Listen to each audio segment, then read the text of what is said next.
So the second question I have is, if chiropractic disappeared, what would the world lose? I mean, obviously our profession would be gone. That'd be pretty terrible. But it would lose the greater expression of your name. It would lose life. Okay, people die, yes, but people expressing less life in large volume.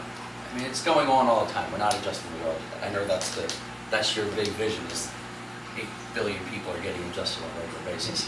So how much life is being lost out there? And that's kind of terrible.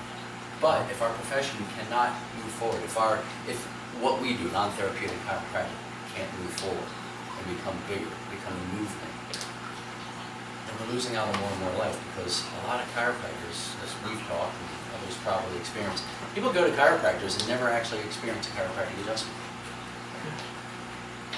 I mean, when I was taking the state board for Pennsylvania, the guy behind my friend and I was sweating bullets, all red, looked like he was going to have a heart attack. And my buddy goes, dude, you need to calm down.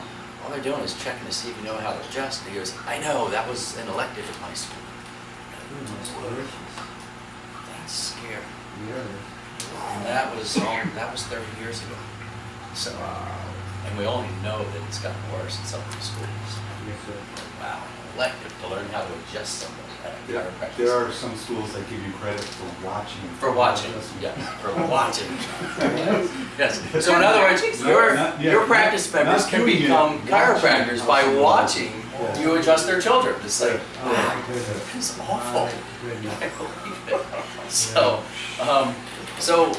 those two questions. So like, why we're here and what happens if chiropractic disappears is kind of where I'm bringing together.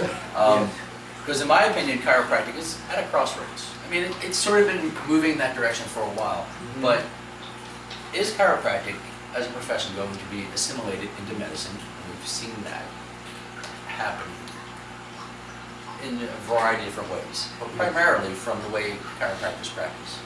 We'll get into that in just a minute of why. But are we going to do it the other way and hold on to our principles so that we can preserve it, promote it, make it desirable, and make it legal? Because the way we practice is legal, but in the terminology that's in most legal documents out there, practicing non-therapeutic really isn't all that legal. That's part of what the trust is designed for, is that if we ever are brought into court, at least we have other people to prove that this is a model of chiropractic. Without the chiropractic trust, this would be technically illegal. And that's a scary thought. So, what are we going to do about it? Because chiropractic is uniquely vulnerable to misrepresentations legally. But it's also uniquely positioned to safeguard chiropractic's existence, non-therapeutic chiropractic's existence. We are positioned to guard it too. That's probably, well, that's some of the stuff we've talked at some of the meetings that we've had on the phone.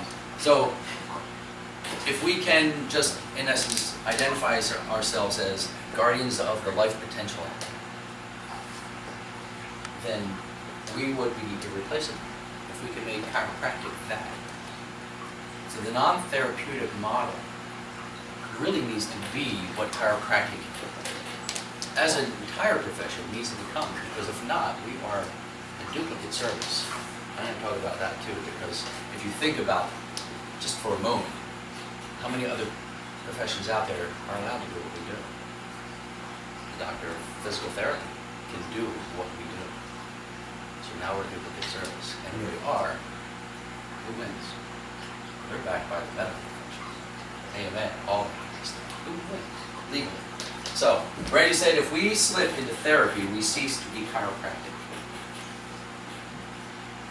That is 99% of our profession. That's kind of scary. I mean, there's kind of like the multiverse of chiropractic out there. We have 3 different paradigms. And I think in each of these paradigms, I know 1 and 2 are sort of the same, but within 1 and 2, there's like a whole bunch of different things, because they all think they're at different levels of being straight, being non-straight, being medical, being... It's a big thing. So if we allow ourselves to be defined by the enemy within, we're kind of losing. And I think all those people are enjoying that power of being able to make those definitions for us. So, the chiropractic landscape, in both of these, we can see it in our schools. Schools are molding the minds of future chiropractors. And they're having, 30 years ago, I had to learn all this stuff that I don't use. And in a lot of these schools, they took philosophy right out of the school. So what are they learning that chiropractic is? I don't even know anymore. So their curriculum itself is teaching them to be something other than what we know as chiropractic.